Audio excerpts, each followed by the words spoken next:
काफ़ी long gap के बाद हम लोगों का क्लास शुरू हुआ है। हम लोग ऑर्गेनोन ऑफ मेडिसिन में केस टेकिंग वाला पोर्शन देख रहे थे। हम लोग ऑलरेडी एफोरिज्म 83 से शुरू करके 82 से शुरू करके और 97 तक देख चुके थे। अब आज जो है हम लोग एफोरिज्म 98 से आगे पढ़ना शुरू करेंगे।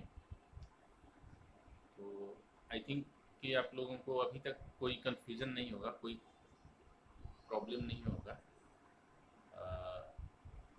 Aphorism 98 basically deals with the essential qualities of physician for taking the chronic case. Physician का के पास क्या क्या इसेंशियल क्वालिफिकेशन होना चाहिए, स्पेशली क्रॉनिक केसेस को अटेंड करने के लिए, क्रॉनिक केस को एनालाइज करने के लिए, अटेंड करने के लिए फिजिशियन के पास क्या क्या गुण होना चाहिए, क्या क्या क्वालिटी होना चाहिए। ये एफोरिज्म 98 बेसिकली इसी चीज़ से डील करता है। नीट में कई बार ये क्वेश्चन पूछा जा चुका है कि essential quality for taking the chronic cases is given in which aphorism. तो इसका आंसर होगा एफोरिज्म 98। तो एफोरिज्म 98 के बगल में आप लोग लिख दीजिए essential quality for chronic case taking. अब क्या है बेसिकली, क्या क्या इसेंशियल क्वालिटीज है। ऑलरेडी हम लोग एफोरिज्म 3 में क्वालिटी ऑफ फिजिशियन पढ़ चुके हैं, ठीक है। एफोरिज्म 3 में हम लोग पढ़े थे। उसके बाद 83 के बाद हम लोग एफोरिज्म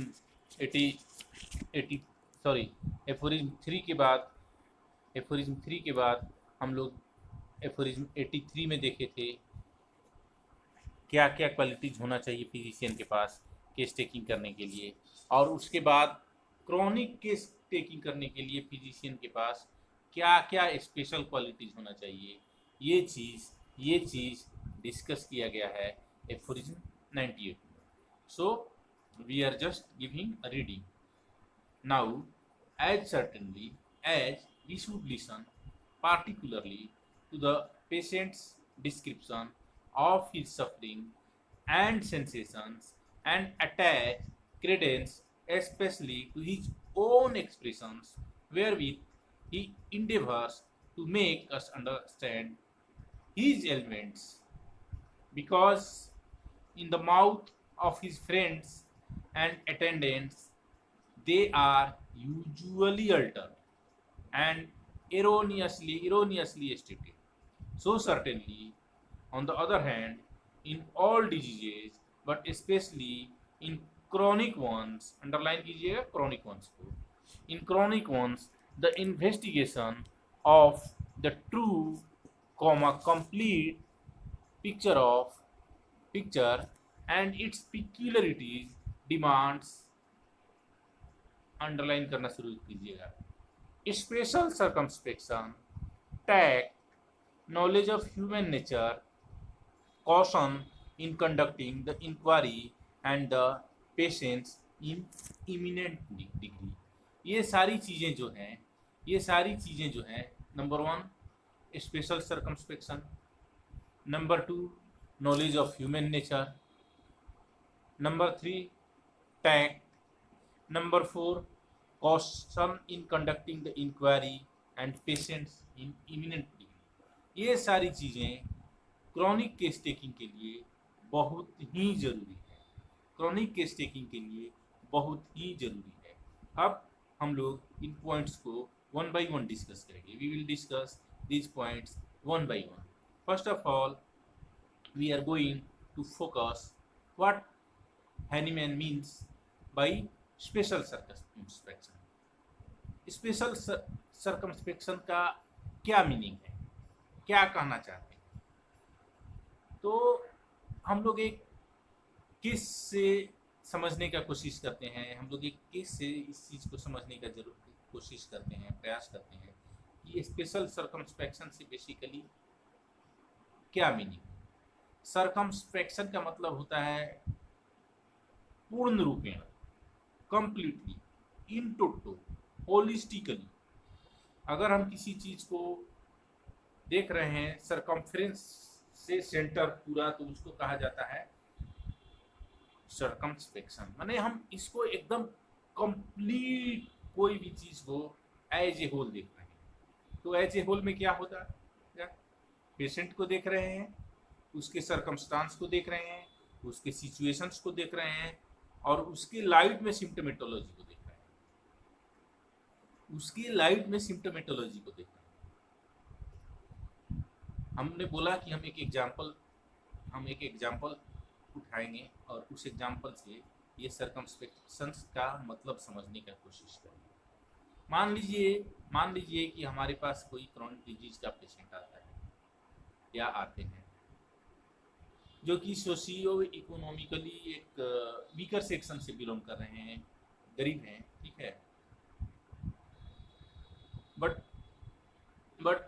पढ़े लिखे अच्छे हैं और किसी ऑफिस में जॉब कर रहे हैं, और उस ऑफिस में काम का लोड बहुत ही ज़्यादा है, प्लस वो हाईली एम्बिशियस थे, बस हाईली एम्बिशियस, और वो बहुत मतलब गरीब फैमिली से थे, आपको पता है, बट उनके एम्बिशन के चलते और उनके डिटर्मिनेशन के चलते और उनके डिवोशन के चलते उन्होंने एक अच्छे ऑफिस में एक एवरेज जगह हासिल किया। अब वहाँ पे उनका बॉस बहुत ही मतलब अनकोऑपरेटिव है, बहुत ही डिक्टेटोरियल है, और क्या होता है कि छोटे परिवारों के लोगों की जब अच्छी जॉब्स होती हैं तो वहाँ पे जो उनका शादी होता है तो कई बार बेमेल शादी हो जाता है, ऐसी लड़कियों से शादी हो जाता है जो कि मतलब इस क्वालिटी के फैमिलीज में एडजस्ट नहीं कर सकती।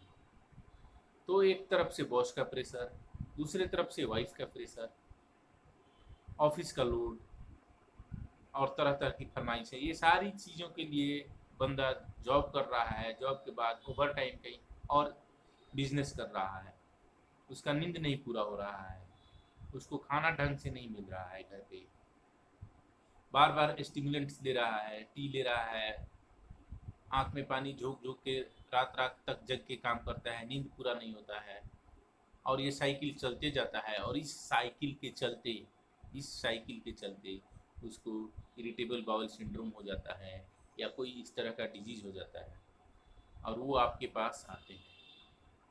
तो इस सिचुएशन में अगर आप पेशेंट के सरकमस्टांस को बिना देखे हुए आप सिर्फ सिम्टम्स को देख के प्रिस्क्राइब कीजिएगा तो आप इस केस में कंप्लीट सक्सेस नहीं पाइएगा। हो सकता है कि थोड़ा बहुत आप सिम्टम्स को पैलिएट कर दें, बट आप इसको क्योर नहीं कर पाइएगा। यहाँ पे आपको पूरा सरकमस्टांस को वैलिडेट करना होगा, देखना पड़ेगा, और उसके अनुसार सिम्टम्स के वेटेज को देना पड़ेगा। मान लीजिए कोई ब्राह्मण परिवार का आदमी कहता है कि हमको मीट बहुत पसंद है, और तो और वो कहता है कि हमको बीफ बहुत पसंद है। दिस इज वर्स्ट सो फार अ ब्राह्मण कैन डिजायर। एक ब्राह्मण के लिए ये सारी चीजें नहीं होनी चाहिए, पर अगर उसके अंदर ये सिम्टम आ रहा है तो ये बहुत ही अनकॉमन चीज है। क्यों? क्योंकि उसका सोशल बैकग्राउंड देखिए, उसका फैमिली बैकग्राउंड देखिए, जहाँ पे ये कंप्लीटली मतलब बैंड है, ये नहीं, उसको सोचना भी नहीं चाहिए, वो चीज उसके सोच में आ रहा है। सिमिलरली अगर कोई मुस्लिम पर्सन है और वो बोलता है कि हम मतलब मीट नहीं खा सकते हैं, नहीं पसंद है, नहीं खाते हैं, मुस्लिम लोगों का वेजिटेरियन होना ये भी उतना ही अनकॉमन है। तो सिम्टम वही है। एक मुस्लिम आके कहता है कि हाँ मुझे बीफ पसंद है, और एक ब्राह्मण आके कहता है कि मुझे बीफ पसंद है। ये जो उसका सरकमस्टांस है उसको अगर आप केयरफुली नहीं देख रहे हैं तो फिर आप मिस करिएगा, जो सिम्टम का एग्जैक्ट इंटरप्रिटेशन है वो नहीं कर पाइएगा। That is why chronic disease के केस में आपको बोला जा रहा है कि स्पेशल सरकमस्पेक्शन होना चाहिए। नेक्स्ट क्या है, टैक्ट होना चाहिए। टैक्ट स्किल है, एक एबिलिटी है। कैसा एबिलिटी कि वो किसी के मुंह कोई किसी बात को नहीं कहना चाहता है, ठीक है, बट उसको आप सॉफ्ट स्किल से, अपने सॉफ्ट स्किल से अपना बात उसके सामने रख दिए, वो हर्ट भी नहीं होगा। हम लोग पढ़े थे diseases of obvious cause. Diseases of obvious cause जो हम लोग पढ़े थे, तो वहाँ पे क्या था, वहाँ पे था कि ऐसी डिजीजेज जहाँ पे कि पेशेंट शेयर करना नहीं चाहते हैं, शेयर नहीं करना चाहते हैं अपने क्वालिटी, अपने मतलब पास्ट हिस्ट्री को। क्यों? क्योंकि कुछ ऐसा घटना हो गया है, जो कि उनके सोशल स्टैंडर्ड के लिए शेमफुल है, उनको उसको मतलब डाइजेस्ट नहीं कर सकते। तो ऐसे केसेज में हम लोगों को टैक्ट चाहिए कि हम पेशेंट को टच करें, पेशेंट को समझाएं, पेशेंट को बात कहें, लेकिन पेशेंट हर्ट ना हो। हमारे मतलब यहाँ पे मैं अपने सर को कोट करना चाहूँगा। हमारे सर प्रोफेसर इलम खान सर कहा करते हैं, जब केस टेकिंग पढ़ाते थे, तो बोलते हैं कि बहुत, और सब लोग जानते भी हैं हम लोग, कि बहुत सारी डिजीजेज साइकोसोमेटिक डिजीज है, माने मन से शुरू हुए और शरीर पर आए, ठीक है। तो बोलते हैं कि केस टेकिंग एक होम्योपैथिक केस टेकिंग एक ऐसा आर्ट है, एक ऐसा कला है जहाँ की पलकों से, आंख के पलकों से कांटा निकाल दिया जाता है, पलकों से कांटा निकाल। तो ये सॉफ्ट स्किल जो है, इसी को टैक्ट करते हैं। पेशेंट के अंदर इमोशनली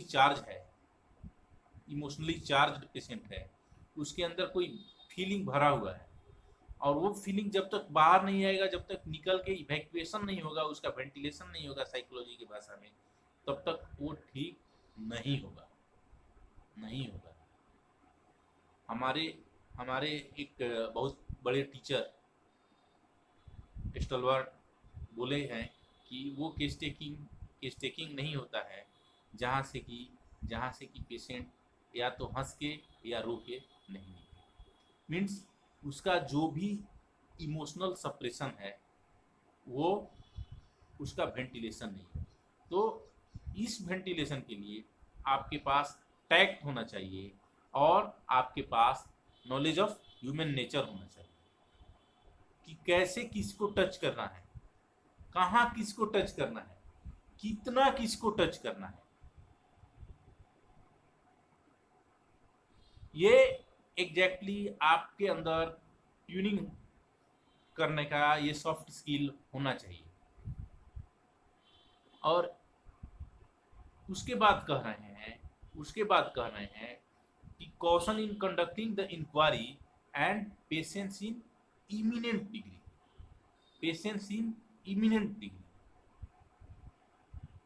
मतलब इतना धैर्य होना चाहिए कि कहने लायक नहीं।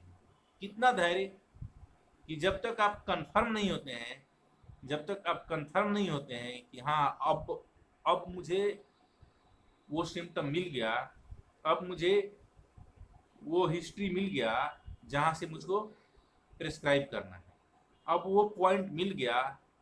जब तक ये पॉइंट नहीं मिले, तब तक आपको उस केस को जस्ट एक्सप्लोर करते जाना है, until and unless you get the most significant point in the whole history of the patient. याद है तो? In case of chronic disease, the most significant point in the whole history of the chronic disease. ठीक है? तो ये सारी चीजें chronic case taking के लिए फिजिशियन के पास होनी ही चाहिए, निश्चित रूप से होनी चाहिए। अगर पेशेंट के पास छुपाने का कुछ है, पेशेंट कुछ छुपा रहा है, तो आपके पास ये क्वालिटी होना चाहिए, ये इतना नॉलेज होना चाहिए, इतना सॉफ्ट स्किल्स होना चाहिए कि वो चीज़ आप पेशेंट से बहुत सॉफ्टली निकाल सकें, सॉफ्टली निकाल सकें, सो दैट पेशेंट हर्ट ना हो, पेशेंट हर्ट ना हो। इसी को बोलते हैं पलकों से कांटा निकालना। आपको पता होना चाहिए कि कौन सा पेशेंट जैसे फिसाग्रिया पेशेंट है और कौन सा पेशेंट सल्फर पेशेंट है, और अकॉर्डिंगली आपको अपने बिहेवियर को फाइन ट्यून करना चाहिए, किसके साथ कैसे बिहेव करना है। किसको आप एक बार बोल दीजिएगा तो वो समझ जाएगा, और किसको आपको बार बार बोलना पड़ेगा, और इस चीज़ को आपको समझना पड़ेगा, इस स्किल को आपको डेवलप करना पड़ेगा। सो आप देख रहे हैं कि क्रॉनिक केस टेकिंग में ये जो स्पेशल क्वालिटीज़ हैं कितनी नेसेसरी हैं, कितनी नीडफुल है। आई थिंक कि आप लोग इस एफोरिज्म को समझे होंगे। ये बहुत ही महत्वपूर्ण एफोरिज्म है। वैसे तो हर एफोरिज्म का ऑर्गेनल ऑफ मेडिसिन में अपना अलग अलग महत्व है, बट हम लोगों को पता है कि homeopathic treatment, homeopathic case taking जो है और homeopathic method of treatment chronic cases के लिए बेस्ट वे है। और क्रॉनिक केसेज में या किसी भी एक्यूट केस में केस सॉल्व करना इस चीज़ पे डिपेंड करता है कि आप कितना अच्छा केस टेकिंग किए, कितना अच्छा केस टेकिंग किए। सो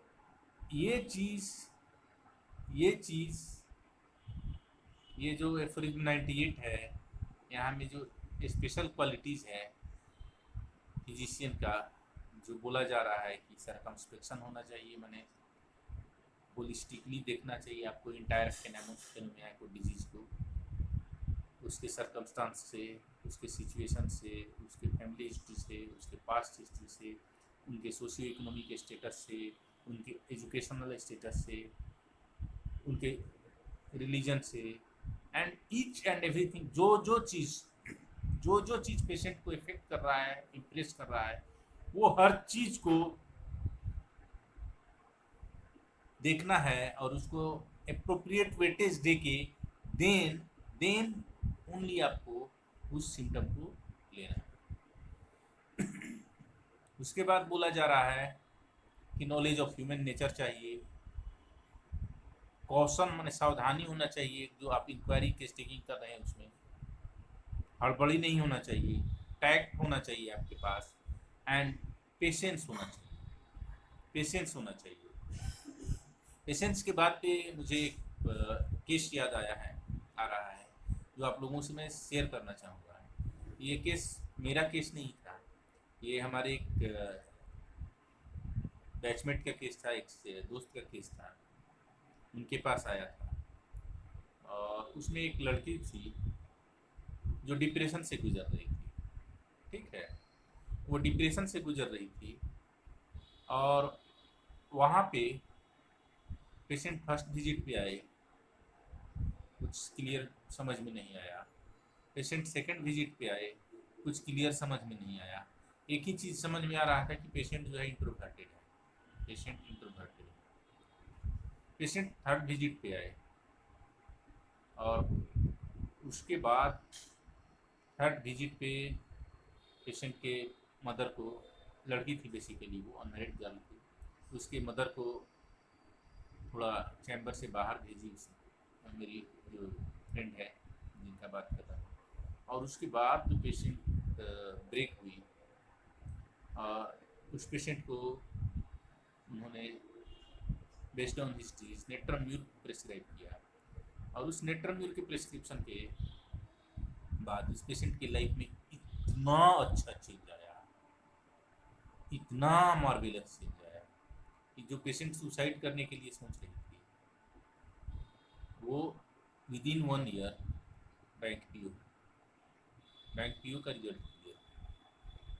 तो ये 3 विजिट तक कंटिन्यूअस हिस्ट्री को एक्सप्लोर करने का जो मतलब पेशेंस था, ये जो सब्र करने का जो क्षमता था, उसके चलते ये एक एक्स्ट्रा ऑर्डिनरी चेंज उस पेशेंट की लाइफ में आया, एक एक्स्ट्रा ऑर्डिनरी चेंज आया और पेशेंट का लाइफ इतना इम्प्रूव। सो आपके पास ये सारी क्वालिटीज़ होनी चाहिए for being a successful homeopathic prescriber. कुछ बुक्स हैं जिसका हम जिक्र करेंगे, जैसे आर्ट ऑफ इंट्रोगेशन है, आर्ट ऑफ केस टेकिंग है स्मिथ का, इसके अलावा होम्योपैथिक कन्वर्सेशन है। तो ये सारी बुक्स हैं जो अपने पास होनी चाहिए हम लोगों के पास। और बेसिकली ये सारे आर्ट्स, ये सारे सॉफ्ट स्किल्स ग्रेजुअली डेवलप होते हैं। आप लोग इस एफोरिज्म के थ्रू जाइए, अगर कोई क्वेश्चन कन्फ्यूजन है तो हमसे पूछिए। Thank you.